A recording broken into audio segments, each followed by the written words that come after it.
It was supposed to be the most glamorous wedding of the year. Champagne, violins, and the perfect billionaire couple. But in just one shocking moment, the groom's hand struck his pregnant wife in front of 300 guests. The cameras caught everything. 16 silent witnesses that would destroy a dynasty and make his own father disown him forever. What really happened that night? Why did everyone pretend they didn't see? And how did one woman turn from victim to the most powerful voice of truth?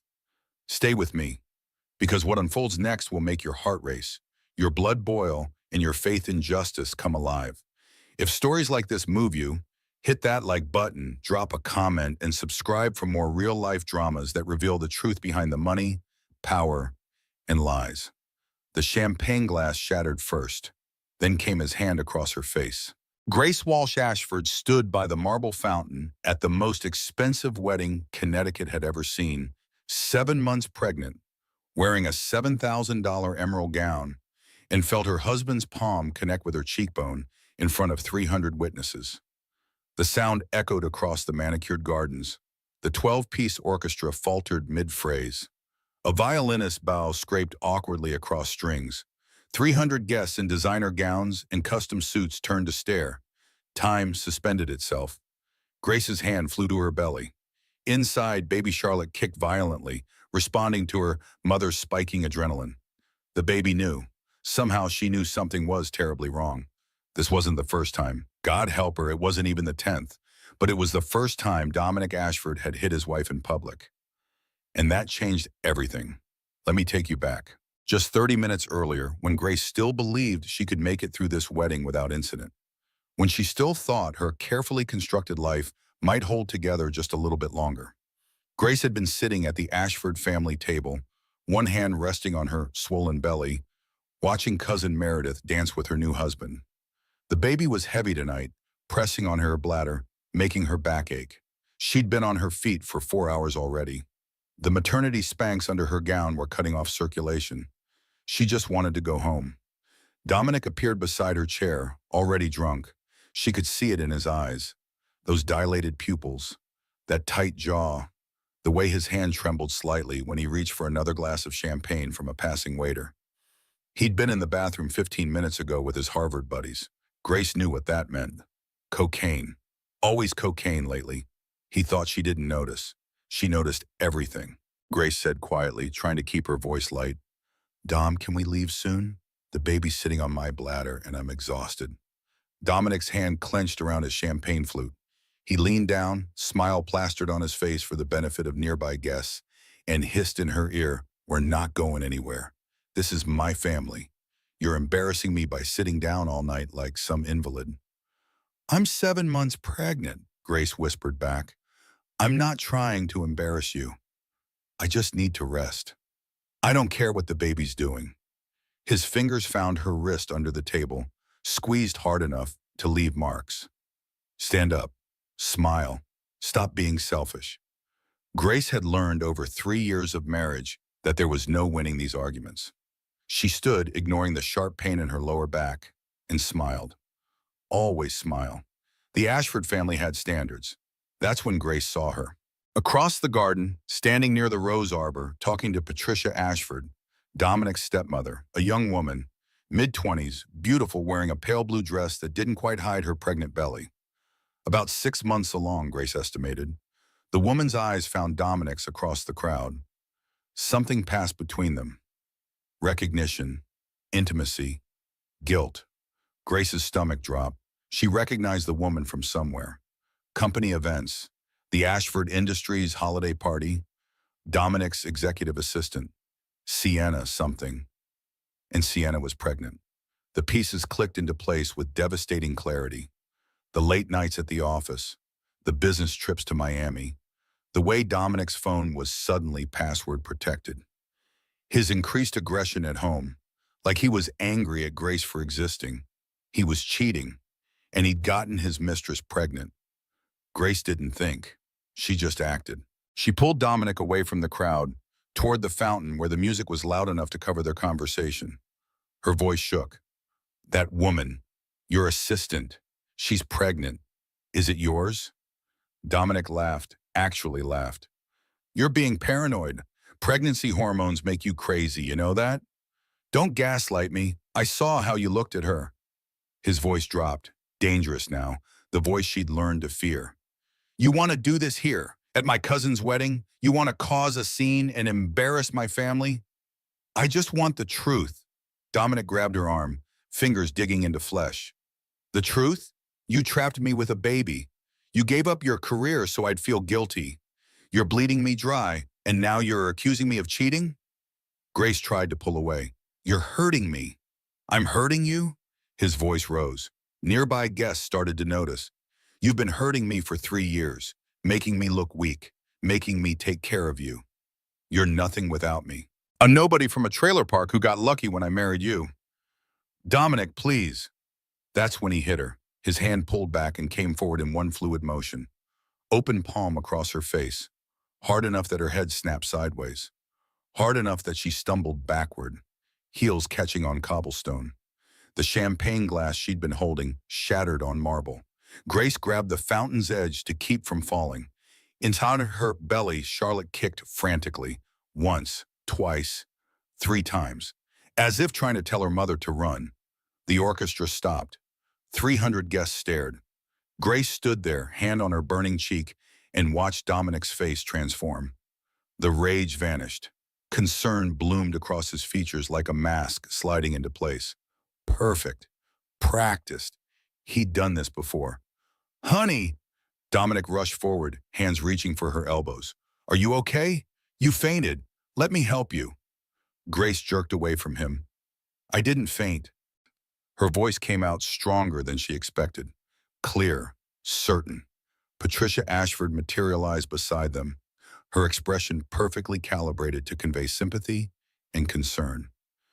Grace, darling, let's get you inside. Pregnancy complications. You've been having such terrible dizzy spells lately. Grace stared at her stepmother-in-law. I haven't been having dizzy spells. The heat, Patricia continued, speaking over her, addressing the crowd now. Poor thing, the stress of the pregnancy. Dominic, help your wife inside. She needs to rest. Grace's best friend, Maddie, appeared at her side. Maddie Brooks, public defender, the only person at this wedding who'd told Grace not to marry Dominic 3 years ago. Maddie, who'd been right about everything. Maddie said clearly, I saw what happened. Grace, I saw him hit you. Patricia's smile never wavered. Maddie, dear, there's no need for dramatics. Grace simply fainted. Several guests have confirmed it. Senator Morrison's wife saw the whole thing. Dominic moved so quickly to catch her. Grace looked around at 300 witnesses. Senator Morrison's wife was already nodding sympathetically. Dominic's Harvard friends were spreading the story. She fainted, poor thing. The pregnancy must be difficult. The wedding photographer was packing up his camera. Patricia had already reached him, Grace saw. Money was changing hands. The narrative was already being written, and Grace wasn't the one writing it. Grace touched her cheek, already swelling. By tomorrow, it would bruise. She knew because this had happened before. Different locations, different excuses. Always her fault, somehow. I walked into a cabinet door. I'm so clumsy lately. The pregnancy makes me dizzy. All lies. All covering for Dominic's accidents. Maddie pulled out her phone. Grace saw her friend's hand shaking as she opened the camera app. Grace, I got it on video. I was already recording when he... Patricia was suddenly between them, all warmth gone from her voice. Maddie, I don't think that will be necessary. Grace simply needs rest. I'm sure you understand. Where's Richard? Someone asked. Shouldn't Mr. Ashford be told? Richard is in Shanghai on business, Patricia said sharply. There's no need to disturb him over a fainting spell. I'll handle this. Grace's hand rested on her belly. Charlotte had stopped kicking. Was she okay? Was the baby hurt? Maddie leaned close, whispered, We're calling the police. Right now, I don't care what they say. Grace looked at her best friend. Maddie made $52,000 a year as a public defender. She lived in a 400-square-foot studio in Brooklyn. She was going through her own messy divorce and could barely afford her own lawyer. What chance did Maddie have against the Ashfords? What chance did Grace have? Grace said quietly, I can't. You don't understand what his family will do. I have nothing. No job. No money, no way to fight them. You have me. Grace looked at Maddie's earnest face. Sweet, idealistic Maddie who believed in justice and doing the right thing. Grace said, that's not enough, not against them. She walked toward the house on shaking legs, feeling 300 pairs of eyes on her back. Went to the bridal suite and locked the door. That's when she looked in the mirror. Red mark blooming across her cheekbone, baby kicking inside her. And suddenly Grace saw every other time. Dominic stepping on her foot at a gala when she talked to another man too long. Walking into a cabinet door, her excuse to the doctor about the black eye.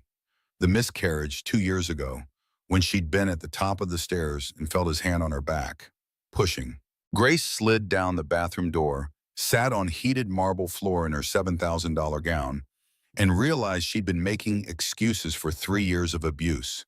How had she not seen it? Because she'd been too ashamed to admit it. Too proud to be the woman from the trailer park who got beaten by her billionaire husband. Too afraid of being alone. Grace sat there for a long time, listening to the wedding continue 2 floors below. Music drifted up through elegant hallways, laughter, celebration, life moving forward while hers crumbled. Her phone buzzed. Her prenatal doctor. Grace, I got an alert from your health monitor. Your blood pressure is dangerously elevated. The baby's heartbeat is irregular. You need to come in immediately. Grace looked at the message through tears. She was 7 months pregnant, beaten, trapped, and utterly alone. Or so she thought. Maddie knocked on the bridal suite door for the 20th time. Grace, please, just talk to me. Grace finally opened it. Maddie took one look at her best friend's face and said, Jesus Christ, that's going to bruise badly. Grace touched her cheek, numb. I know how to cover bruises. I've gotten good at it. The words hung in the air. Both women understood what Grace had just admitted. Maddie pulled Grace into the hallway, away from prying eyes. Listen to me, and I work with domestic violence victims every single day. This is how it starts. He hit you in public, which means he's escalating. Next time will be worse. You don't understand what he'll do, what his family will do. So we fight back. Grace looked at her friend. With what? You're a public defender. I gave up my career when I married him. We're going against billionaires. The truth of it settled between them like a physical weight. Outside the bridal suite, Patricia was already executing damage control. Grace could hear her on the phone. No, I don't care what it costs. I want every photo from tonight. Every single one. $50,000 for the photographer. $100,000 if that's what it takes. Dominic's lawyer had arrived. Grace heard his voice in the hallway. I've contacted the security company. They have 16 cameras on the property. We need those drives before anyone else sees them. Grace's hand shook. They're erasing it, all of it, like it never happened. Maddie grabbed Grace's shoulders. Then we leave, right now. You stay with me tonight. Tomorrow we file for a restraining order. The bruise is evidence. My phone video is evidence. We fight this legally. Grace wanted to believe her. She did. But she'd seen how the Ashfords operated. Money didn't just buy silence. It bought reality itself. They left through the service entrance. Maddie's beat-up Honda was parked near the kitchen. They were halfway to Brooklyn when Grace's phone exploded with messages. Dominic, where are you? Come home. We need to talk. Dominic, I'm sorry, I was drunk, stressed about work. It won't happen again. Dominic, Grace, please, I love you. This is the pregnancy talking. You're not thinking clearly. Patricia, Grace, dear, let's not be hasty. Come back and we'll discuss this privately. Unknown number. Mrs. Ashford, this is Jonathan Pierce, attorney for Ashford Industries. We should speak before you make any decisions you'll regret. Grace turned off her phone. They spent the night at Maddie's studio apartment. Grace couldn't sleep. Charlotte kicked constantly, responding to her elevated stress hormones. Grace whispered to her belly, I'm sorry, baby. I'm so sorry. The next morning, a courier arrived. Maddie checked the peephole, cautious. It's a delivery guy, should I? Let's see what they sent. The envelope was from Ashford Industries' legal department. Inside were photocopies. Grace's mother's arrest record, meth possession, 2003, mugshot and everything. Grace's college transcripts. with yellow highlighting on the parts where she'd inflated her GPA on law school applications, her medical records from 2 years ago, depression after the miscarriage, antidepressants, therapy notes that included the phrase patient expressed dark thoughts about self-harm, a note paper clipped to the top. Mrs. Ashford, let's discuss this privately before involving courts. These documents would be unfortunate if made public. Regards, Jonathan Pierce, Esquire. Grace's hand shook so badly she dropped the papers. How did they get my medical records? That's illegal. Maddie picked up the papers, scanning them with a lawyer's eye. Extremely illegal. Which means we can fight this. Grace, this is coercion. Blackmail. We take this straight to— No. Grace's voice was flat. You're not listening. They have everything. My mother's addiction, my lying to get into law school, my mental health records. They'll destroy me. They're bluffing. They're not. This is what they do. This is how they win. Grace's phone rang. Unknown number. She stared at it. Maddie said, "Don't answer." Grace answered anyway, put it on speaker. A man's voice, deep, careful. "Mrs. Ashford? My name is Marcus Webb. I'm head of security at the Ashford estate. I need to meet with you. Today. I have something you need to see." Grace's throat tightened. "Are you calling to threaten me too?" "No, ma'am, I'm calling to help you. I have security footage from last night. All 16 angles. I made copies before Mr. Dominic's lawyers could suppress them." Grace and Maddie stared at each other. "Why would you help me?" Grace asked. Long pause. "Because I have 3 daughters, and because 8 years ago my oldest daughter was murdered by her husband. He beat her to death in their kitchen while I was working a shift I couldn't miss. I wasn't there to protect her. Maybe I can help protect you." They met at a diner in Stamford. Marcus Webb was 45, built like a linebacker with sad eyes and calloused hands. He slid a tablet across the table. "This is everything from last night." Grace watched the footage, 16 different angles of Dominic hitting her. Crystal clear, high definition, no ambiguity, just violence. She could barely breathe. Marcus said quietly, "But there's more. I've been head of security at the Ashford properties for 8 years. Corporate headquarters, the estate, the penthouse in Manhattan. I've seen things I shouldn't have ignored." He showed them 3 years of footage.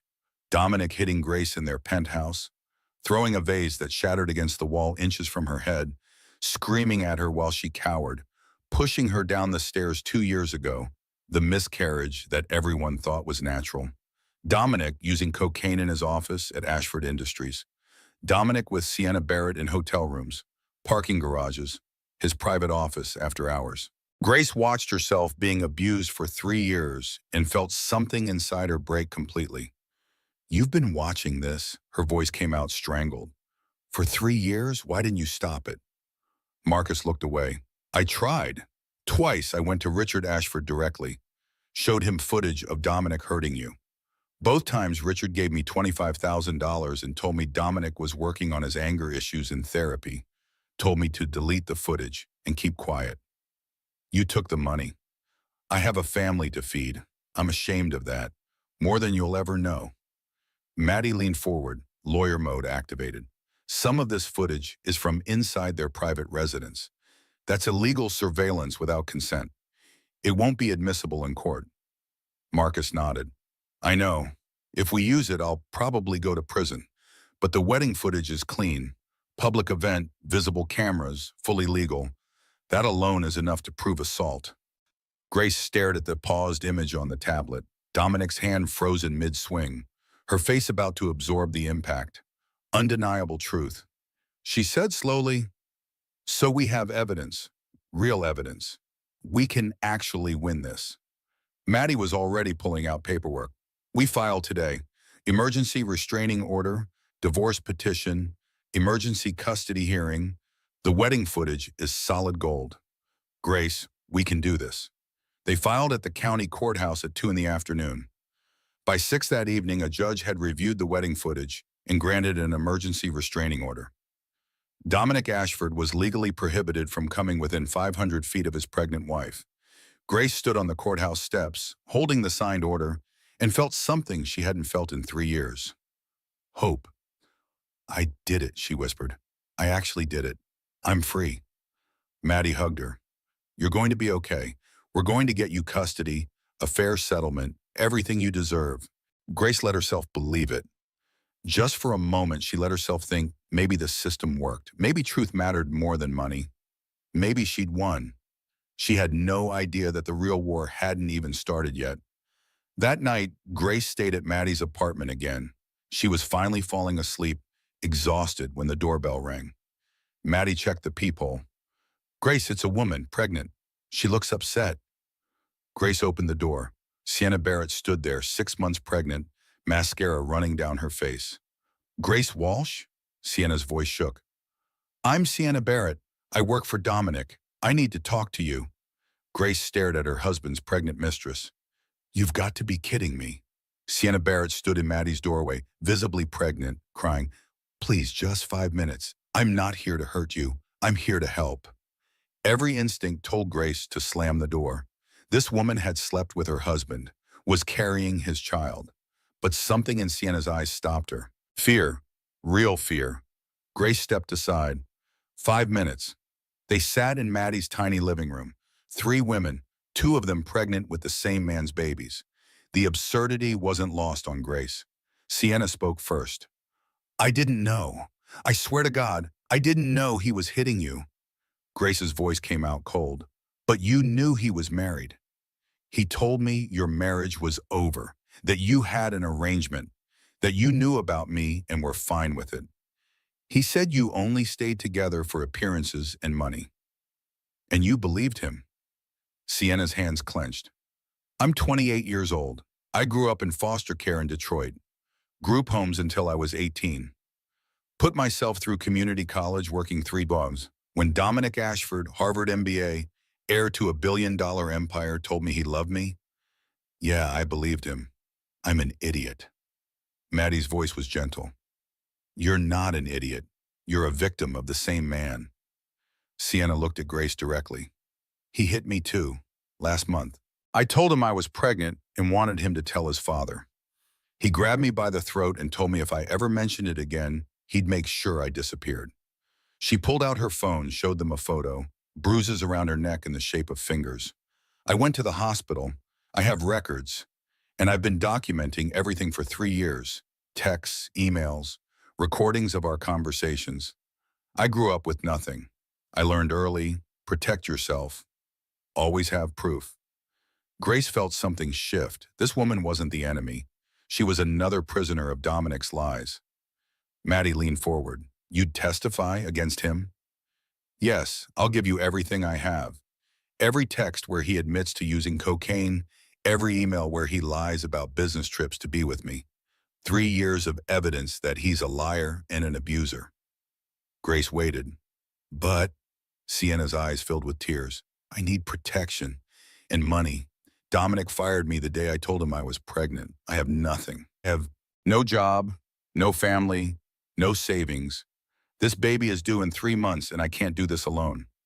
How much money? Grace asked flatly. $200,000 from your divorce settlement, Sam. I know it sounds like extortion, but I have nothing. You're going to get millions from him. I'm asking for enough to raise his child. Grace felt something dark curl in her stomach. You want me to pay you to testify against the man who beat both of us. I'm asking you to help me survive. We're both victims here. But you're married to him. You have legal rights. I'm just the mistress who got pregnant. I have nothing. The worst part was, Sienna was right. Grace looked at Maddie, who gave a tiny nod. They needed Sienna's testimony, her evidence, her 3 years of documentation. Fine, Grace said. 200,000. After the divorce settles, you testify, you get paid. They shook hands. Both pregnant, both victims, both just trying to survive Dominic Ashford. After Sienna left, Grace stood at Maddie's window looking out at Brooklyn. Somewhere out there, Dominic was planning his next move. His father was flying back from Shanghai. The Ashford legal machine was preparing to destroy her, and Grace had just made a deal with her husband's pregnant mistress. She touched her belly. What kind of world am I bringing you into, Charlotte? The baby kicked. Once, twice, strong and steady. Grace took it as an answer. Keep fighting. Her phone buzzed. Text from unknown number. Grace, this is Richard Ashford. I'm back from Shanghai. We need to talk. Tomorrow, 9 a.m., my office. Come alone. Grace stared at the message. Dominic's father, the billionaire who'd covered up his son's violence before. The man who'd paid Marcus to keep quiet. What did Richard Ashford want? Maddie read the text over her shoulder. You're not going alone. I'm coming with you. He said alone. I don't care what he said. You're not walking into the lion's den without backup. But Grace was already thinking. Richard Ashford was the key to everything. He controlled Dominic's money, his position at the company, his future. If Grace could convince Richard to see the truth, to choose justice over family loyalty, maybe she had a chance.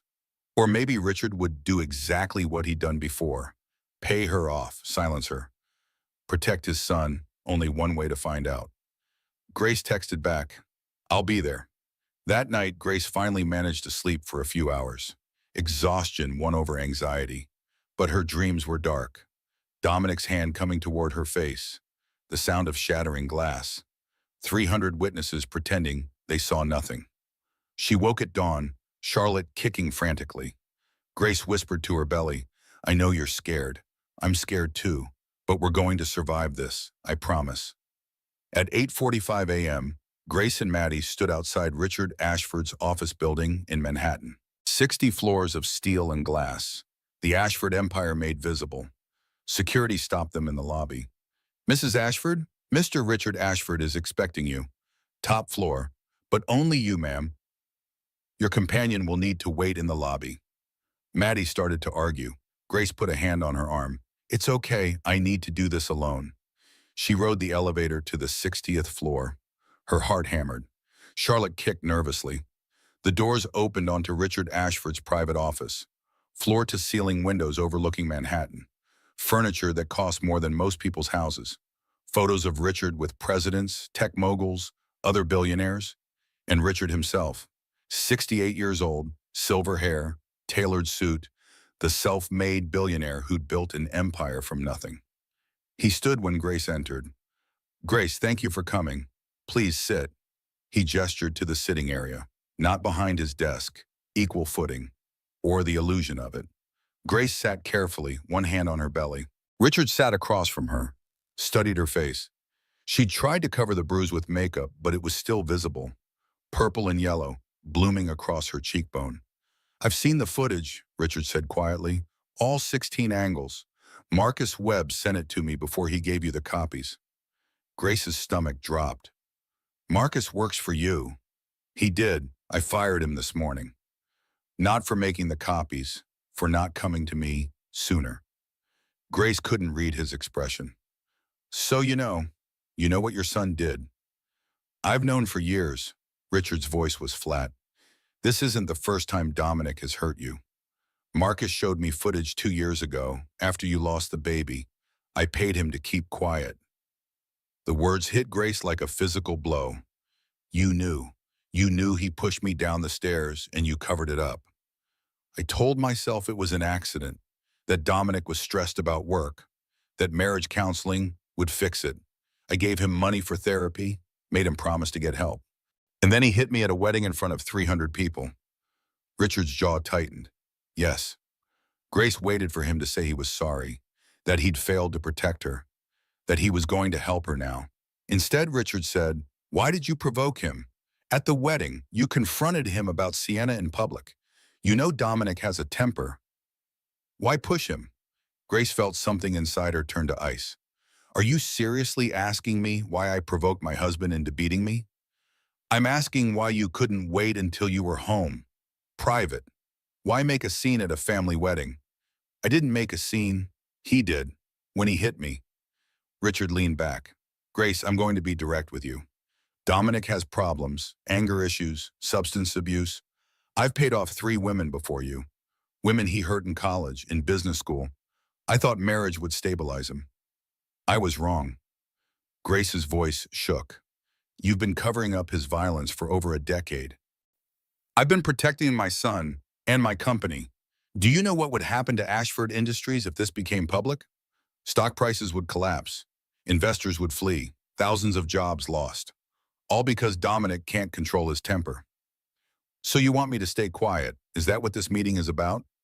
Richard pulled out a folder, slid it across the table. I'm prepared to offer you $5 million, cash, immediately. You sign a non-disclosure agreement. You drop the restraining order and divorce petition. You give me full custody of Charlotte when she's born. You disappear. Grace stared at the folder like it was a snake. You want to buy my daughter? I want to protect her from a messy custody battle that will destroy both families. $5 million, Grace. More money than you'd see in 10 lifetimes. You could start over somewhere. Have a comfortable life. All you have to do is walk away. Grace thought about it. $5 million. She could disappear. Go back to Kentucky. Raise Charlotte away from all this. Never see Dominic again. All she had to do was give up her baby. She said slowly, and if I refuse, Richard's expression hardened. Then you'll get nothing. I own half the judges in this state. The restraining order will be overturned. The wedding footage will be ruled inadmissible. You'll be painted as a mentally unstable gold digger who trapped my son with a pregnancy. Your medical records from 2 years ago will be leaked. Dark thoughts about self-harm, Grace. The court will find you unfit.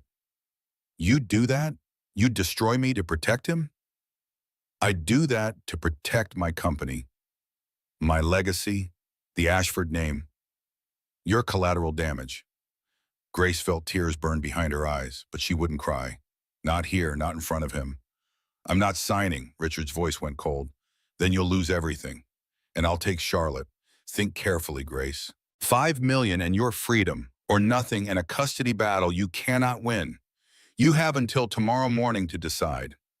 Grace stood on shaking legs. I've already decided. You're not taking my daughter. I'll fight you with everything I have. You have nothing. I have everything. Grace walked to the elevator on numb feet, rode down 60 floors, found Maddie in the lobby. What happened? Grace, what did he say? Grace couldn't speak. She just shook her head. They got back to Brooklyn before Grace could form words. He offered me $5 million to disappear and give up Charlotte. When I refused, he said he'd take her anyway. He's going to paint me as mentally unstable, use my depression after the miscarriage against me.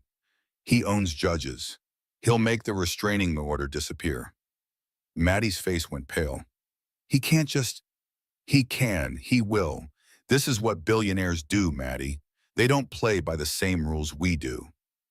Grace sank onto the couch. 7 months pregnant, bruised, threatened, outmatched in every possible way.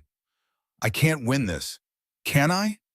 Maddie grabbed her hands. Yes, you can. We have the footage. We have Sienna's testimony. We have the truth. And they have money, judges, lawyers, the ability to make reality whatever they want it to be. Grace touched her belly. Charlotte was quiet now, resting, trusting her mother to protect her. But how could Grace protect her daughter when she couldn't even protect herself? Her phone buzzed. Dominic, I heard you met with my father. Bad decision, Grace. You should have taken his offer. Now we do this the hard way. See you in court. The war had officially begun. The custody petition arrived by courier the next morning. 23 pages of legal arguments explaining why Grace Walsh Ashford was an unfit mother. Maddie read it aloud, voice shaking with rage. Claims you're mentally unstable. History of depression and suicidal ideation. High-risk pregnancy due to advanced maternal age. Questionable judgment. Alienation of the father from the unborn child. I'm 32, that's not advanced maternal age. In their version of reality it is. Grace, they're fighting dirty.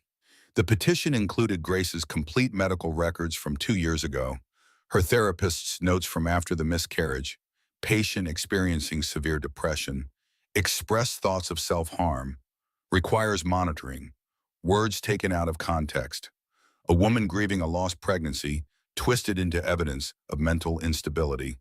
There was more.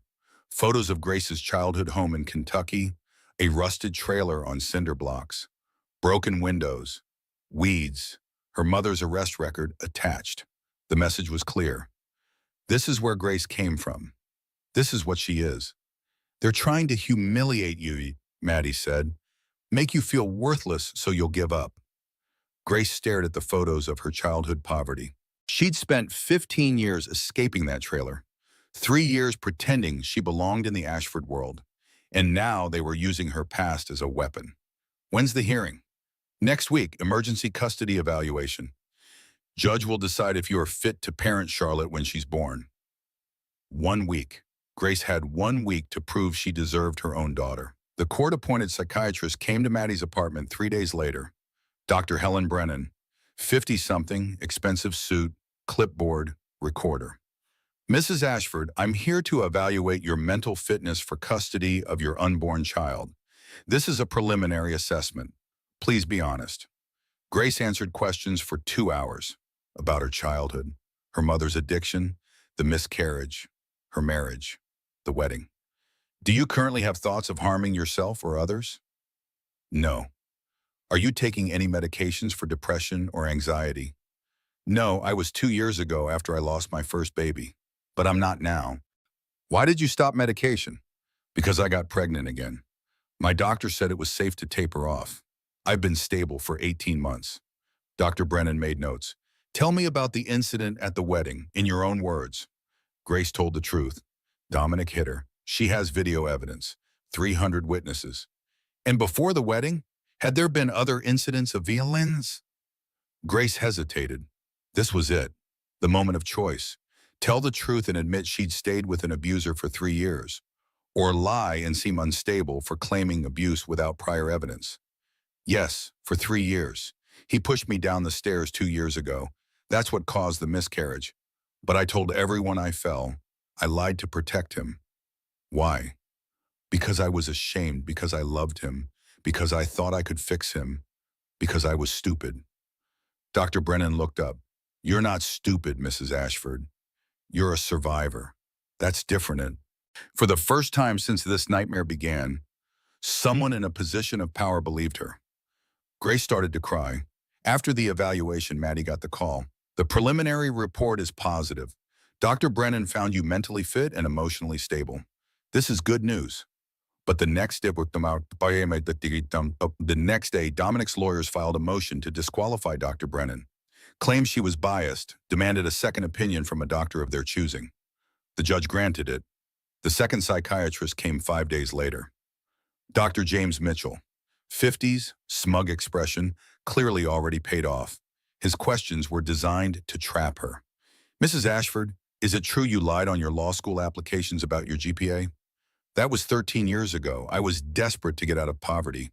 It was wrong, but it's not relevant to, it speaks to your character. A pattern of deception. Would you say you're comfortable lying when it benefits you?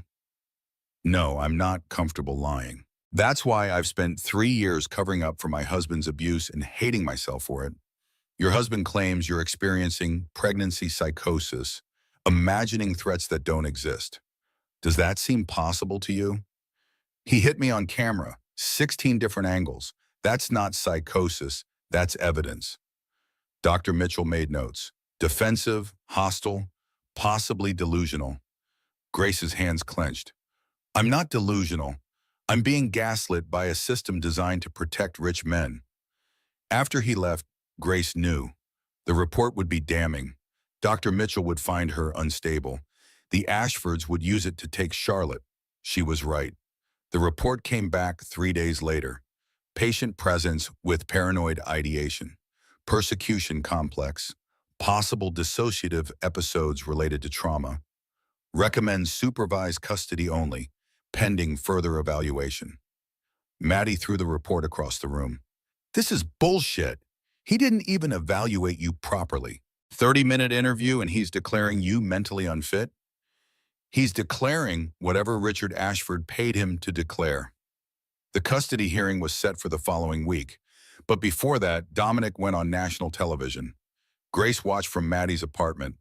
Dominic on CNN, sitting next to Patricia. Both of them perfectly groomed, perfectly sympathetic. The interviewer asked, Mr. Ashford, your wife has filed for divorce and obtained a restraining order claiming you assaulted her. What's your response? Dominic's eyes filled with tears, actual tears. I love my wife. I love our unborn daughter. This has been blown completely out of proportion. Grace is experiencing severe pregnancy complications, hormonal imbalances. Our doctors are concerned about her mental state. There's video footage of you striking her at your cousin's wedding. That footage shows me trying to catch Grace when she fainted. She's been having dizzy spells throughout the pregnancy. Several witnesses confirm she collapsed. I reached out to steady her, and she pulled away, lost her balance. It was terrifying. The lies flowed smoothly. Practiced. Perfect. Patricia leaned in. Grace has been under tremendous stress. We've tried to get her help, psychiatric care, but she's refused. We're worried about the baby, about what might happen if Grace isn't stable when Charlotte is born. Are you seeking custody? We're seeking to protect our grandchild. If Grace gets help, gets stable, of course we want her to be part of Charlotte's life. But right now we're concerned. The interviewer turned to the camera. The Ashford family has provided medical records showing Grace Walsh Ashford was treated for depression and suicidal ideation 2 years ago. They claim she's experiencing a mental health crisis. Grace's medical records filled the screen. Her most private pain, broadcast nationally. Maddie turned off the television. Don't read the comments. Don't look at social media. They're doing this to break you. But Grace looked anyway. Twitter was 50-50. Half the comments supported her. Ash, believe women, had justice for Grace. Half destroyed her. Gold digger, liar, mentally ill, trying to trap a good man with a baby. Her trailer park childhood photos were everywhere, side by side with photos of Ashford mansions. The message clear. She didn't belong in that world. She was an outsider, a pretender. Grace read comment after comment until the words blurred. She's obviously lying. Rich men don't beat women. They can have anyone they want. I bet she fell and now she's trying to get money from him. Classic gold digger move. If she was really abused, why did she stay for 3 years? Real victims leave immediately. That last one cut deepest because Grace had asked herself the same question 1,000 times. Why did she stay? Fear, shame, love, hope that he'd change, financial dependence. All of it true, all of it complicated. But the world wanted simple stories. Innocent victims and guilty villains. Women who left at the first sign of trouble. Not women who stayed for 3 years making excuses. Maddie's phone rang, her supervisor at the public defender's office. Grace could hear both sides of the conversation. Maddie, we need to talk about the Ashford case. The optics are not great. Our office can't afford to be associated with this kind of media circus. I'm representing a domestic violence victim. That's literally what we do. She's married to a billionaire. She has resources. This isn't a typical case for us. So because her abuser is rich, she doesn't deserve legal help? I'm not saying that. I'm saying maybe you should step back. Let her hire private counsel. This is affecting our reputation. Maddie's voice went cold. Are you telling me to drop her? I'm suggesting it might be in everyone's best interest. Maddie looked at Grace.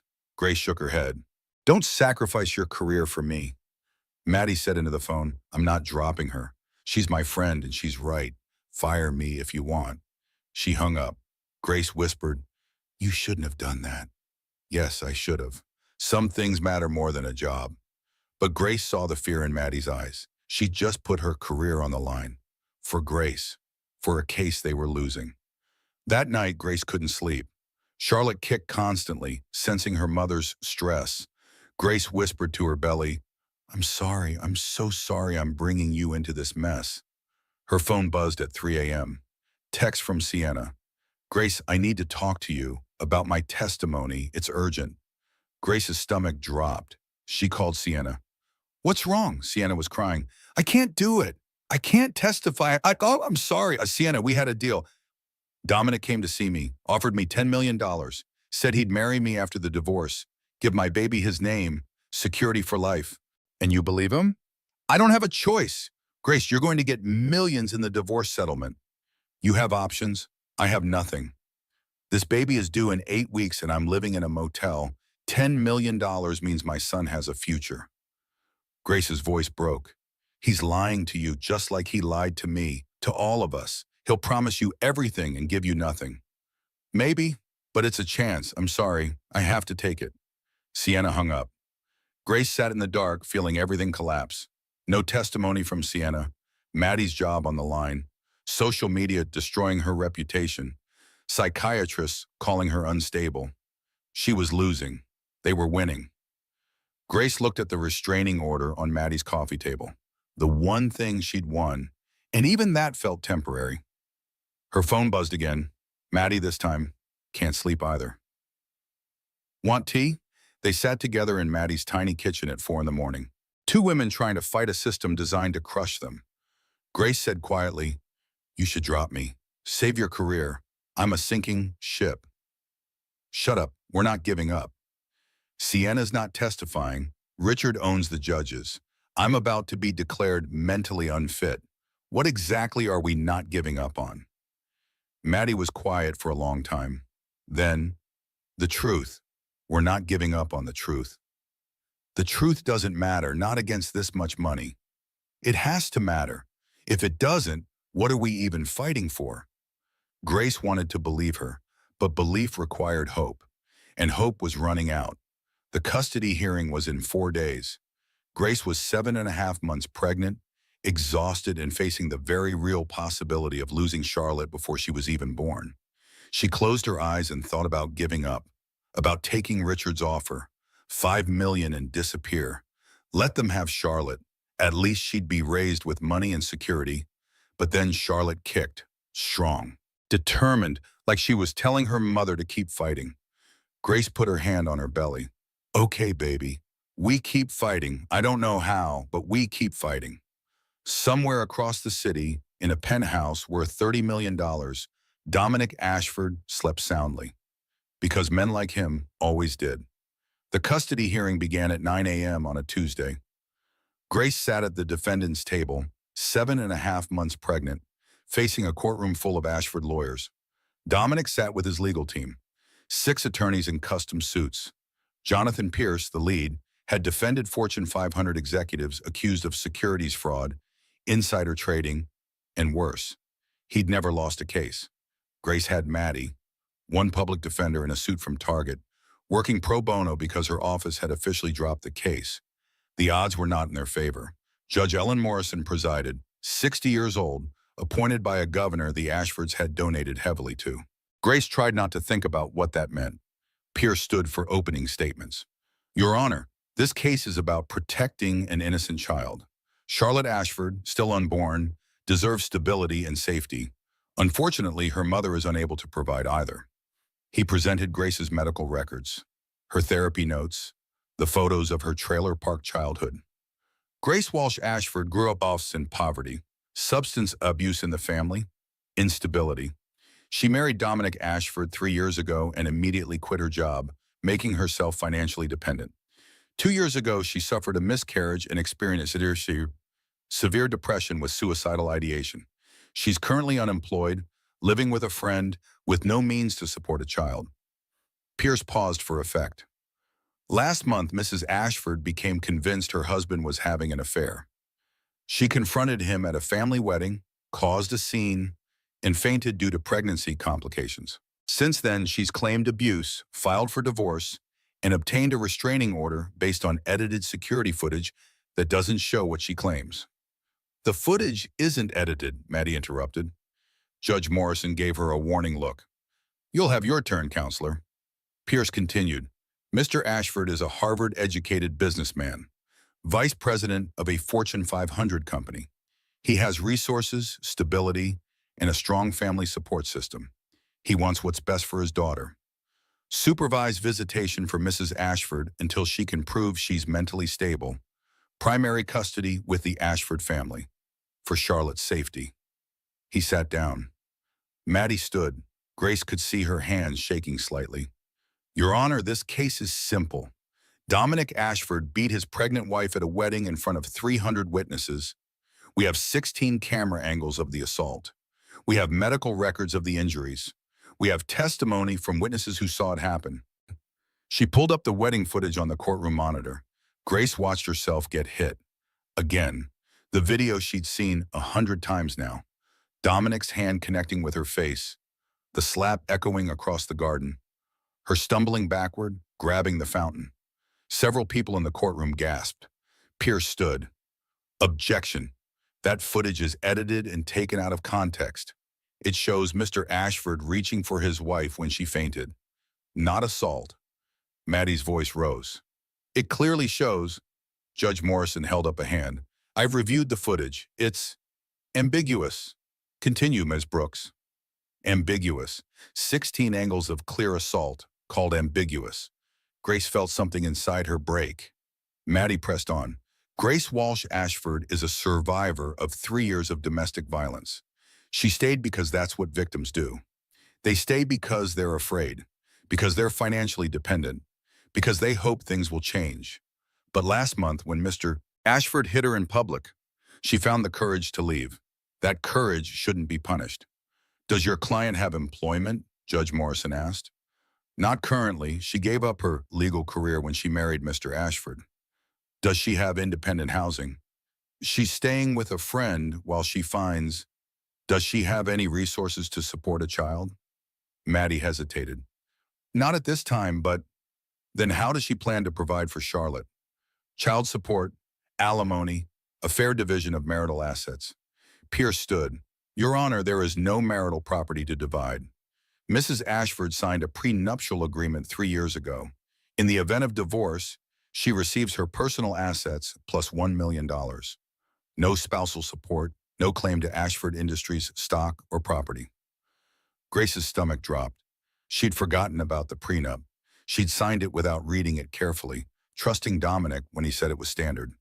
$1 million. Not nothing. But not enough to fight the Ashford legal machine. Not enough to raise Charlotte independently. Judge Morrison looked at Grace. Mrs. Ashford, do you have anything to say? Grace stood slowly, her voice shook. He hit me. I have proof. Why doesn't that matter? It matters, but the court must also consider the child's best interests. Stability, resources, a safe environment. I can provide a safe environment, safer than a father who beat her mother while she was in the womb. Can you? You're unemployed, homeless. No support system beyond one friend. Mr. Ashford can provide nannies, private schools, medical care, everything a child needs. Everything except safety from violence. Judge Morrison's expression softened slightly. Mrs. Ashford, I believe you suffered harm in your marriage. I do. But this hearing is about custody of your unborn child, and I have to consider what's best for her.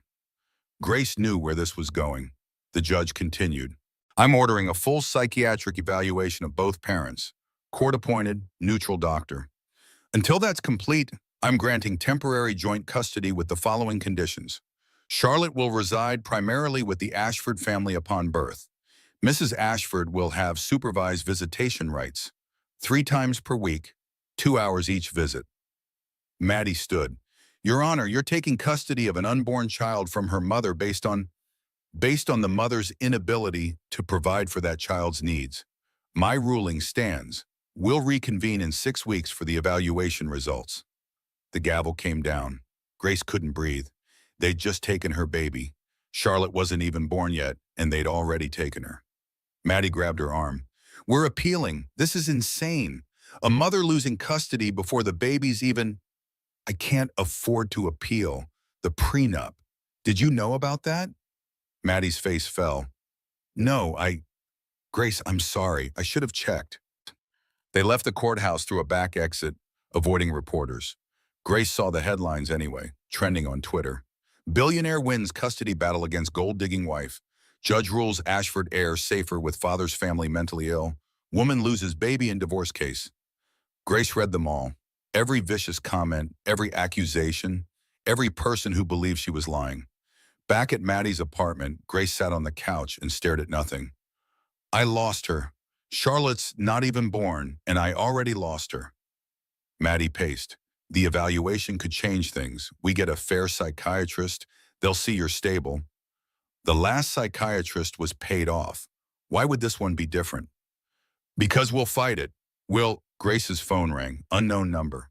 She didn't care anymore. Answered. A woman's voice.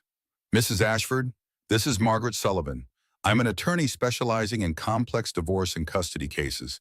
I'd like to represent you. Grace laughed bitterly. I can't afford you. I have a prenup that gives me $1 million. That won't cover a week of your fees. I know, I've reviewed your case, and I'm willing to work pro bono. Why? Because 20 years ago, I was you, married to a wealthy man who beat me, lost custody of my daughter in court because I couldn't afford lawyers as good as his, spent 5 years fighting to get her back. I won eventually, but those 5 years destroyed us both. I became a lawyer to stop it from happening to other women. Grace felt something stir. Hope, maybe. What can you do that we haven't done? I can fight dirty. The Ashfords are playing by different rules. So will we, but I need to know you're committed. This is going to get ugly. Uglier than it already is. Can you handle that? Grace looked at her belly. Charlotte kicked. Yes, I can handle it. Good. I'll be at your location in 1 hour. We have a lot of work to do. Margaret Sullivan arrived at Maddie's apartment 60 minutes later. 50-something, designer suit, carrying a briefcase that probably cost more than Maddie's car. She sat down, pulled out files, and got to work. First, the prenup. I've read it. There's a clause that voids the agreement if either party commits adultery or domestic violence. We have evidence of both. Maddie leaned forward. So the prenup is invalid? Not automatically. We have to prove it, which means we need Sienna Barrett to testify about the affair, and we need the wedding footage ruled admissible as evidence of assault. Sienna took Dominic's money. She's not testifying. Margaret smiled. She took a promise of money, not actual money. Dominic can't pay her until after the divorce is finalized. And if the prenup is voided, he'll have significantly less to pay her with. We make Sienna see that her best chance at real money is testifying for us. Grace shook her head. She won't listen. She's made her choice. Then we change the game. How much do you trust Marcus Webb? The security guy? I don't know. Wait. Because he has 3 years of footage showing Dominic's abuse, Sienna's affair, cocaine use, everything. Most of it is inadmissible because it's illegal surveillance. But there's a way to make it admissible. Maddie frowned. How? Marcus comes forward as a whistleblower, claims he discovered evidence of criminal activity while performing his lawful duties as head of security. Cocaine possession and distribution is a felony. The footage of that becomes admissible. And once that footage is in evidence, the rest of it becomes relevant context. That could send Marcus to prison, Grace said. Yes, it could. That's why I need to know if he's willing to risk it. Grace thought about Marcus, the man who'd tried twice to help her, who'd been paid off by Richard Ashford, who'd lost his daughter to domestic violence and lived with that guilt. I'll ask him. They called Marcus. Put him on speaker. Margaret explained the strategy. You'd be confessing to illegal surveillance, but you'd also be exposing felony drug possession. The district attorney might give you immunity in exchange for your testimony. Marcus was quiet for a long time. If I do this, I lose everything. My reputation. I might go to prison. You might, yes. And if I don't, then Dominic Ashford gets away with 3 years of documented abuse. Grace loses custody of her daughter. And you live with knowing you could have stopped it. More silence. Then, my daughter died because I wasn't brave enough to help her leave her abuser. I can be brave enough now. I'll do it. Grace closed her eyes. Marcus, you don't have to. Yes, I do. For my daughter. For yours. I'll do it. They had a plan. Margaret would approach the district attorney about immunity for Marcus in exchange for testimony about Dominic's cocaine use. The footage would become evidence. The prenup would be challenged. Sienna would be pressured to testify. It was risky, complicated, a long shot. But it was a chance. That night, Grace allowed herself to feel hope again. Dangerous hope, the kind that could shatter you when it died. She lay in Maddie's spare room, hand on her belly, feeling Charlotte kick. We might win this, baby. We actually might win. Charlotte kicked again, harder. Grace took it as agreement. Tomorrow they'd start fighting back. Really fighting back. The Ashfords wanted war. They'd get one. The psychiatric evaluation was scheduled for Monday morning. Court appointed Dr. Rachel Carter. According to Margaret's research, Dr. Carter was legitimate, not bought off, actually cared about finding the truth. Grace showed up at the medical building at 9 a.m. sharp, answered 3 hours of questions about her childhood, her marriage, the miscarriage, the wedding, everything. Dr. Carter was thorough, kind. Grace started to believe maybe this would be fair. Then Friday came. Grace was at Maddie's apartment when the news broke. Not through official channels, through TMZ. Exclusive. Ashford Industries VP, Dominic Ashford's wife Grace, caught on tape discussing payment for false testimony. Grace's blood turned to ice. What? They clicked the link. Audio recording. Grace's voice, clear as day. $200,000. After the divorce settles, you testify, you get paid. Sienna's voice responding. Thank you. Grace's stomach dropped. That's from when Sienna first came to me. When we agreed she'd testify, they edited it to sound like I'm paying her to lie. Maddie was already on her phone. This is all over social media. CNN is picking it up. Grace, this is bad. Margaret called 60 seconds later. I just saw it. We need damage control immediately. Release a statement explaining the context. No one's going to believe me. They'll think I'm trying to buy testimony. Because that's exactly what the Ashfords want them to think. By evening, Grace was trending nationally. Not as a victim anymore, as a villain. Billionaire's wife caught paying mistress to lie in court goal. Digger exposed. Grace Ashford's plan to extort millions fraud. Woman fabricates abuse claims for money. The comments were vicious. I knew she was lying. Real abuse victims don't pay people to testify.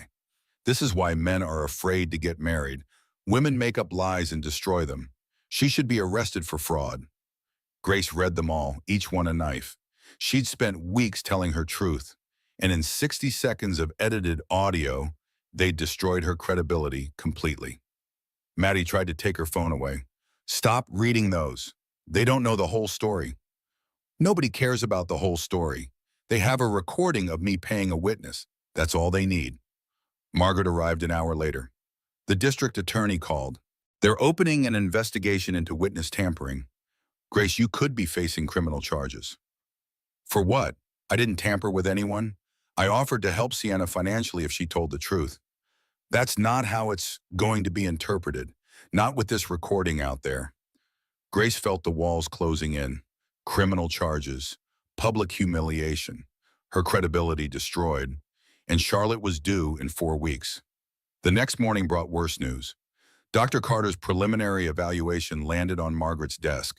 Not the final report, but enough to matter. Margaret read it aloud, voice tight.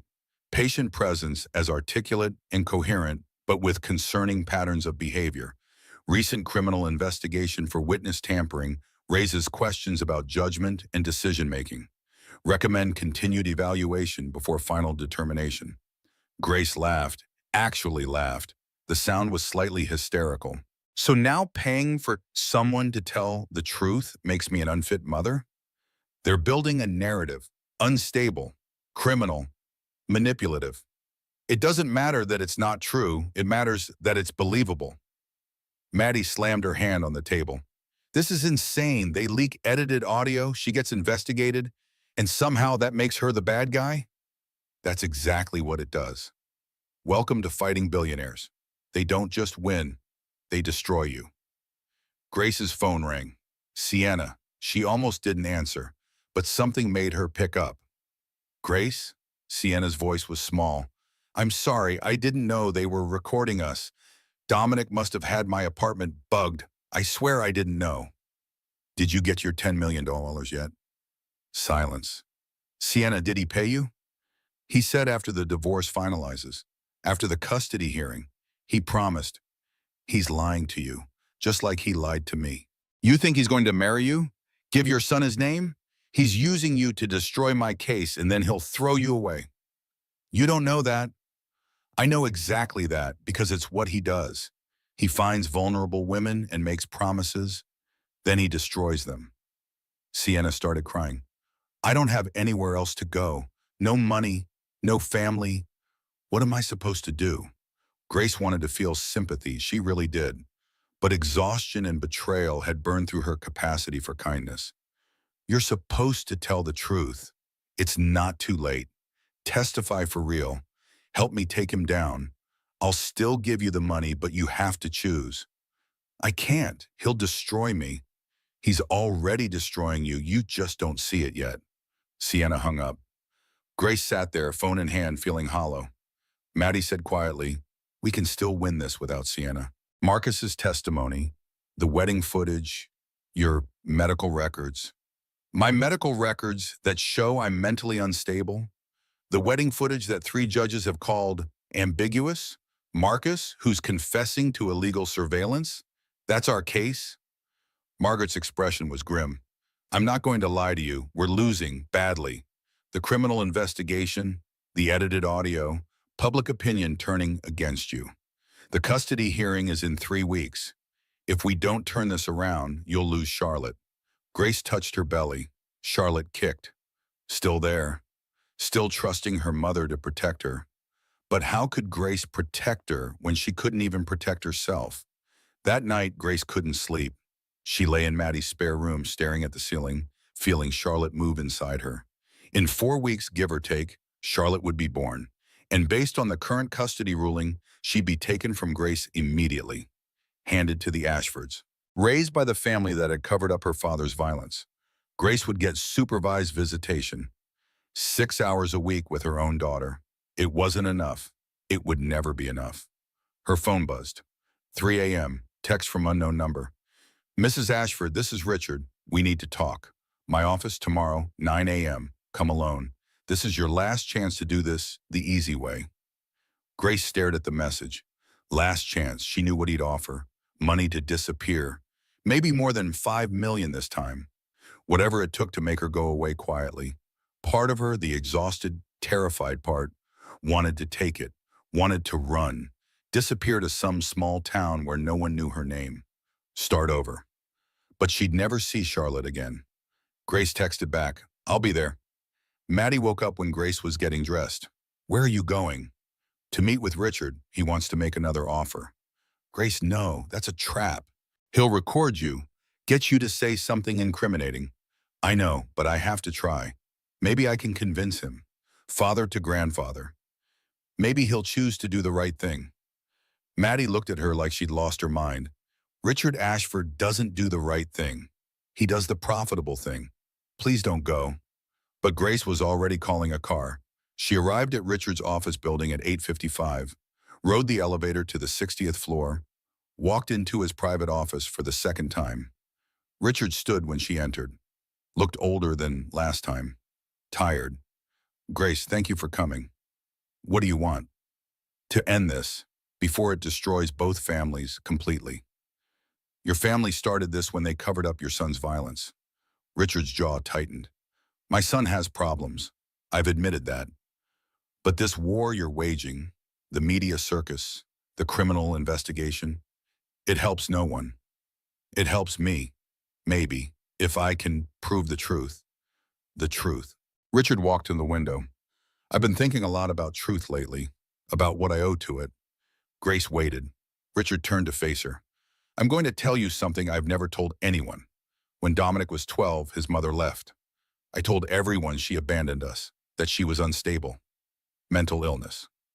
Grace's chest tightened. But the truth is, Catherine left because I hit her. Not once, multiple times.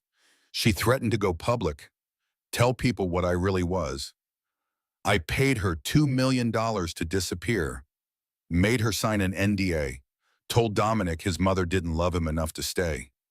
Grace couldn't breathe. I poisoned my son against his mother, taught him that money solves everything, that Ashfords never apologize, never admit fault. I created him, the man who hit you, and I've spent 30 years telling myself it wasn't my fault. Why are you telling me this? Because I'm 70 years old. My company is worth $8 billion. My son is an abuser. My wife is leaving me, and my legacy is violence covered up with money. He sat down heavily.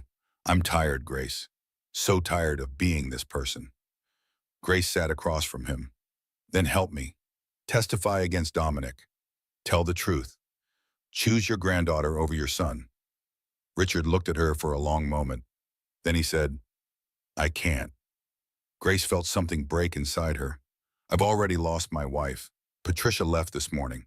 Divorce papers filed an hour ago. She took half of everything. If I testify against Dominic, I lose the company. The board will force me out. Shareholders will revolt. Everything I built falls apart. So you choose the money.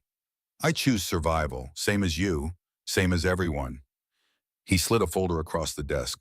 $20 million, immediately. You drop all claims. Leave the country if you want. I'll set up a trust for Charlotte that Dominic can't touch. She'll have everything she needs. You just can't be part of her life. $20 million. 4 times the last offer. Grace looked at the folder, then at Richard.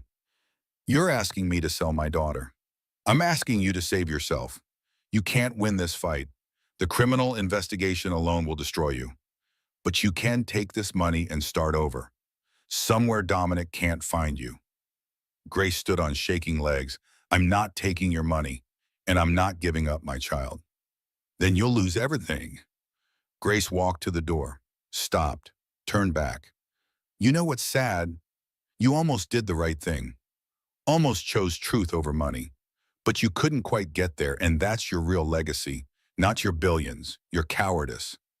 She left, rode the elevator down 60 floors with tears streaming down her face. She'd gone to Richard, hoping for an ally, found another enemy instead. Grace made it back to Maddie's apartment and collapsed on the couch. What happened? Grace told her everything. Richard's confession about Catherine. The $20 million offer. His refusal to help. Maddie was quiet for a long time. Then, we're going to lose, aren't we? Grace touched her belly. Charlotte kicked. Probably, yes. They sat there in Maddie's tiny apartment, 2 women trying to fight an empire with nothing but the truth. And the truth wasn't enough. Grace's phone buzzed. Margaret, the DA formally charged you with witness tampering. Arraignment is Monday. Grace, I'm sorry, this is falling apart. Grace read the message 3 times. Criminal charges, public humiliation, custody battle she was losing. Charlotte would be born in 3 weeks, and Grace would lose her immediately. She closed her eyes and thought about Richard's offer, $20 million, financial security forever. All she had to do was walk away from her daughter. For the first time, Grace actually considered it. Maybe Charlotte would be better off without her, with the Ashford money and resources. Private schools, the best of everything. Maybe Grace fighting this hard was selfish. Maybe the brave thing was letting go. Charlotte kicked. Hard, like she was saying, don't you dare give up. Grace put her hand on her belly. I won't, I promise. I don't know how we win this, but I won't give up. Somewhere in Manhattan, Richard Ashford sat in his empty penthouse and wondered if he'd made the right choice. Somewhere in a luxury hotel, Dominic Ashford celebrated another victory. And somewhere in the dark, truth waited. Patient, inevitable. Because money could buy a lot of things, but not everything. Not forever. Grace spent the weekend preparing for her arraignment. Margaret had called in favors, gotten the witness tampering charge reduced to a hearing before a judge instead of a jury trial. Small mercy. Monday morning, Grace stood before Judge Patricia Hammond, different judge from the custody case. Maybe that would help. The prosecutor laid out the state's case. Your Honor, Mrs. Ashford offered payment to a witness in exchange for testimony. We have recordings, Margaret interrupted. The recording is edited and taken out of context. Mrs. Ashford offered financial assistance to another victim of her husband's abuse. That's not witness tampering. That's providing support. Judge Hammond reviewed the full, unedited audio. All 90 minutes of Grace's first conversation with Sienna. The context Margaret had fought to get included. After 15 minutes, the judge looked up. I'm dismissing the charges. This doesn't constitute witness tampering under the statute. Mrs. Ashford was clearly offering support to someone in a similar situation. The editing of this audio and its release to media is, however, concerning. I'm ordering an investigation into who leaked it. Grace felt dizzy with relief. Thank you, Your Honor. Don't thank me yet. The court of public opinion is less forgiving than the court of law. You have an uphill battle, Mrs. Ashford. Grace knew. Twitter was still destroying her, but at least she wasn't going to prison. Margaret walked her out of the courthouse. One win, small, but we'll take it. What about the custody hearing? That's in 2 weeks. We need something big, something that changes the narrative completely. Grace's phone rang. Marcus. Mrs. Ashford? I have something. You need to see this now. They met at the same diner. Marcus looked terrible, exhausted, like he hadn't slept in days. He slid his tablet across the table. I've been reviewing old footage from 3 years ago before you married Dominic. Look at this. The screen showed Richard Ashford's private office. Dominic was there, younger, pre-wedding, and Richard was coaching him. Richard's voice on the audio. The prenup is standard. Make sure Grace signs it before the wedding. If she hesitates, tell her it's just paperwork. All wealthy families do it. So, Dominic, what if she wants to have a lawyer review it? Richard, don't give her time. You're getting married in 6 weeks. Spring it on her at the last minute. She won't want to delay the wedding. Marcus fast-forwarded. Different date, same office. Richard, the incident with that woman from Harvard, I handled it. 50,000 in an NDA. But Dominic, you need to be more careful. This is the third time.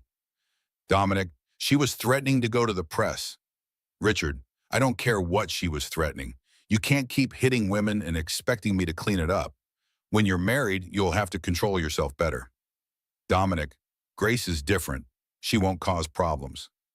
Richard, make sure she doesn't. Marcus stopped the video.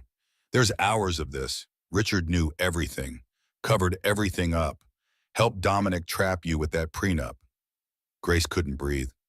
This proves Richard's been complicit for years. It proves more than that. Look at the dates. This footage is from before your wedding, which means the prenup was signed under duress. Richard coached Dominic to coerce you into signing without legal review.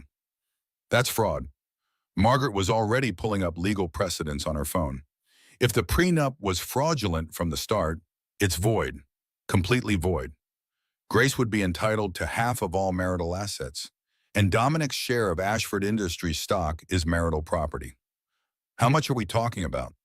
Margaret did quick math. Dominic's stock is worth approximately $400 million. Half of that is $200 million, plus the penthouse, the Connecticut house, cars, art, everything. You're looking at close to $300 million in a fair division. Grace's head spun. $300 million, more money than she could comprehend. But we need this footage admissible in court. Marcus, you recorded this illegally. Marcus nodded. I know, but there's something else. Look at this section. He showed footage of Richard and Dominic discussing cocaine suppliers, names, prices, distribution methods for Dominic's personal use. This is evidence of felony drug trafficking. If I turn this over to the DA as a whistleblower, they might grant me immunity, and the footage becomes admissible. You'd be confessing to years of illegal surveillance. I know, but I've thought about it. My daughter died because I wasn't brave enough to help her. I can be brave enough now. Grace looked at this man, willing to sacrifice everything to help her. Marcus, I can't ask you to. You're not asking. I'm offering. Let me do this. For my daughter. For yours. Margaret made calls. By evening, she had a deal with the district attorney. Marcus would turn over all footage, testify about what he'd witnessed. In exchange, immunity from prosecution for the surveillance charges. He'd still lose his career, his reputation, but he wouldn't go to prison. The footage would become evidence in the custody case and the divorce. Everything was about to change. Margaret scheduled an emergency hearing for Wednesday, filed motions to void the prenup, introduced the new evidence, demand full financial disclosure from Dominic and Richard. The Ashford lawyers fought back immediately. Motions to suppress, motions to dismiss, motions to delay. But Judge Morrison couldn't ignore video evidence of Richard Ashford coaching his son to defraud Grace. The hearing was set. Tuesday night, Grace couldn't sleep. Tomorrow would determine everything. Either the footage would be ruled admissible and she'd have a real chance, or it would be suppressed and she'd lose Charlotte forever. She lay in bed, hand on belly, feeling Charlotte kick. Tomorrow we find out if truth matters more than money, baby. I hope it does. I really hope it does. Wednesday morning arrived too fast. The courtroom was packed. Reporters, Ashford lawyers, Margaret and her team. Maddie, Marcus. Grace sat at the plaintiff's table, 8 months pregnant now, exhausted and terrified. Judge Morrison entered. We're here for an emergency hearing regarding newly discovered evidence in the matter of Ashford versus Ashford. Ms. Sullivan, you may proceed. Margaret stood. Your Honor, we've obtained video evidence showing that Richard Ashford coached his son Dominic to coerce Grace into signing a fraudulent prenuptial agreement. We've also obtained evidence of ongoing criminal activity that Mr. Webb discovered while performing his duties as head of security. Pierce jumped up. Objection. This evidence was obtained through illegal surveillance. It's inadmissible under... Mr. Webb has been granted immunity by the district attorney in exchange for his cooperation in a criminal investigation, Margaret interrupted. The footage is now evidence in an ongoing felony case. It's absolutely admissible. Judge Morrison's eyebrows rose. Criminal investigation? Felony drug trafficking. The footage shows Richard and Dominic Ashford discussing cocaine distribution. The DA is opening a formal investigation. The courtroom erupted, reporters typing frantically, Ashford lawyers conferring in heated whispers. Pierce stood. Your Honor, this is clearly a desperate attempt to... I'll review the evidence, Judge Morrison said sharply. We'll take a 30-minute recess. They waited. Grace tried not to throw up from stress. Charlotte kicked frantically, responding to her mother's racing heartbeat. Maddie held her hand. It's going to be okay. Grace wasn't sure she believed that anymore. After 45 minutes, Judge Morrison returned. I've reviewed the footage, all of it, and I have to say in 20 years on the bench, I've rarely seen such clear evidence of fraud and conspiracy. Grace's heart stopped. The prenuptial agreement is void. The evidence shows clear coercion and fraud in its execution. Ashford is entitled to full division of marital assets. Pierce stood. Your Honor, I'm not finished. Furthermore, I'm reversing my previous custody ruling. Based on this evidence of the Ashford family's pattern of deception and enablement of criminal behavior, I'm granting primary custody to Grace Walsh Ashford, effective immediately. Mr. Dominic Ashford will have supervised visitation pending the outcome of the criminal investigation. Grace couldn't breathe. She'd won. After months of fighting, losing, being destroyed in public, she'd actually won. Margaret squeezed her shoulder. We did it. But Pierce wasn't done. Your Honor, we request an immediate stay pending appeal. This ruling is denied. My ruling stands. This hearing is adjourned. The gavel came down. Grace sat there, unable to process it. Primary custody, prenup void, $300 million in marital assets. She'd won everything. The courtroom cleared slowly. Reporters rushed her out to file stories. Ashford lawyers packed their briefcases in angry silence. Marcus approached Grace. Congratulations. Thank you for everything. You sacrificed? I did what I should have done years ago. I just hope it's enough. It's enough. Margaret was already planning next steps. We need to file for full divorce immediately. Request emergency support payments. Make sure Dominic can't hide assets. This is going to get messy. Grace knew Dominic wouldn't take this lying down. Neither would Richard, but for the first time in months, Grace had real power. They left through the front entrance. No more hiding, no more shame. Reporters swarmed. Questions shouted from every direction. Mrs. Ashford, how do you feel about the ruling? Is it true Dominic Ashford is being investigated for drug trafficking? What do you say to people who called you a gold digger? Grace stopped, turned to the cameras. I say I was a woman trapped in an abusive marriage. I fought back, and I won. Not because I wanted money, because I wanted my daughter to be safe. That's all any mother wants. She walked away, head high. The story broke nationally within hours. Judge rules Ashford prenup. Fraudulent grants custody to mother Richard Ashford. Under investigation for covering up son's abuse. Billionaire family empire crumbles amid domestic violence. Scandal. This time, public opinion shifted. The comments section filled with support. She was telling the truth the whole time. This is why we have to believe women. The system finally worked. Justice. Grace read them all, feeling something unfamiliar. Vindication. That night, Grace finally slept. Really slept. For the first time in months. Charlotte kicked gently, settled, like she knew they were safe now. Tomorrow would bring new fights, Dominic's appeal, Richard's damage control, the ongoing legal battle. But tonight, Grace let herself breathe. She'd won. Not everything, not yet, but enough. The district attorney moved fast. Video evidence of felony drug trafficking involving billionaires made headlines. Richard Ashford was questioned first, denied everything, claimed the footage was fabricated. Forensic analysis proved otherwise. Dominic was arrested 3 days after Grace's custody win. She saw it on CNN. Dominic in handcuffs, being led from Ashford Industries headquarters.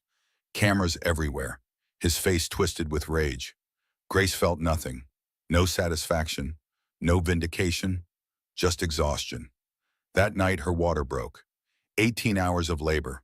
Charlotte Rose Walsh was born at 6:37 a.m. on a Thursday. 7 pounds, 4 ounces. Perfect. The nurse placed her on Grace's chest, warm and screaming. Grace looked at her daughter's face and finally let herself cry. "Hi, baby. I've fought so hard for you."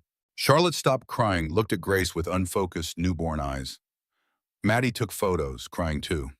"She's beautiful." Margaret arrived with flowers. "Congratulations, but Dominic's lawyer is already filing for visitation rights." Grace held Charlotte tighter. "He's not seeing her unsupervised. Ever. We'll fight it. His arrest helps." Richard Ashford visited that afternoon. Grace almost refused, but something made her agree. He stood in the doorway, looking broken. "May I see her?" Grace nodded. Richard approached the bassinet, stared at Charlotte for a long moment. "She has Catherine's eyes, my first wife." "The woman you paid to disappear?" "Yes." He sat heavily. "I came to apologize. For everything. For covering up Dominic's violence. For trying to take Charlotte. For choosing money over truth. The investigation is destroying my company. The board is removing me tomorrow. Patricia left, took half my fortune. Dominic's in jail. I'm losing everything I built." "Good." Richard looked at her. "You're right, but Charlotte doesn't deserve to lose her grandfather. I have no right to ask, but may I be part of her life? I want to do better." Grace studied him. "I don't trust you, but Charlotte deserves to know her family. You can see her, supervised. If you ever try to take her from me again, I'll destroy what's left of your empire." "Understood." 3 days later, Grace brought Charlotte home. Not to Maddie's apartment, but to a small 2-bedroom in Brooklyn she'd rented with support payments. Nothing fancy, but hers. "Welcome home, baby." The divorce moved quickly with Dominic in jail. He pled guilty to cocaine possession for reduced sentencing.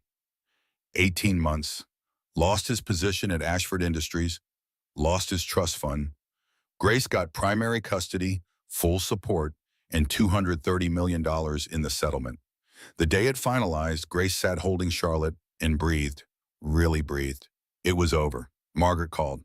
"How are you feeling?" "Free. For the first time in 4 years, I feel free." Grace opened her laptop and started researching how to start a foundation, how to help other women escape.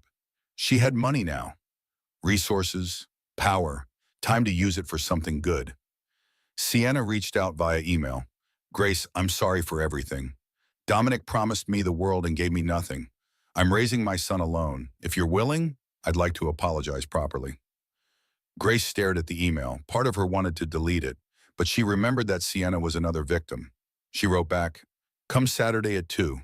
Sienna arrived with her 6-month-old son. Dark hair, Dominic's eyes, 2 single mothers with 2 babies. Both survivors." "I'm sorry," Sienna said. "I was desperate and stupid. I don't expect forgiveness." Grace looked at Charlotte, then at Sienna's son, half-siblings, innocent. "I don't forgive you yet, but I understand, and our kids are family, so we figure this out. For them." Sienna's eyes filled with tears. "Thank you." When Sienna left, Grace felt closure settling in. She was building a new life, not defined by Dominic or the fight, defined by her choices. Marcus called. "Got a job with a security firm in Boston. Fresh start. No regrets." "Thank you, Marcus, for everything. Thank you for letting me help. My daughter would be proud." The Charlotte Foundation launched 3 months after the divorce. Legal assistance, safe housing, job training, everything Grace had needed. She hired Maddie as legal director. Margaret consulted pro bono. Marcus handled security. By Charlotte's first birthday, they'd helped 43 women escape. 43 women who were free. Grace thought about them every day, her sisters in survival. 1 year after the wedding where Dominic hit her, Grace gave her first public speech at a fundraiser. 1 year ago, I was fighting for my daughter's life. Today, I'm standing here free. If you're in an abusive relationship right now, there is a way out. The Charlotte Foundation exists to help you. Free legal services, safe housing, whatever you need, you don't have to stay. The audience stood and applauded. After the speech, a young woman approached, 20-something, bruises on her arms. I'm Emma. I'm married to a man who hurts me. I don't know how to leave. Grace took her hands. Yes, you do. You just need help. Come with me. She introduced Emma to Maddie, to the foundation's resources, started the process of getting her out. One woman at a time. That's how you change the world. That night, Grace received an email from Dominic. He was getting out in 6 months. Claimed he'd changed. Wanted to be part of Charlotte's life. Grace read it twice, then wrote back one word. No. She'd given him 3 years of chances, not anymore. Charlotte would grow up knowing women don't accept violence. Don't make excuses. Don't stay. That was the real victory. Grace looked at photos of Charlotte learning to walk. Charlotte laughing, safe, happy. 1 year ago, Grace thought she'd lost everything. Today, she had everything that mattered. 5 years later, Charlotte started kindergarten. Grace watched her daughter run to join other kids, fearless and confident. That's what safety looked like. The Charlotte Foundation had grown to 5 locations, helping over 1,000 women. Grace ran it full-time. Maddie was legal director.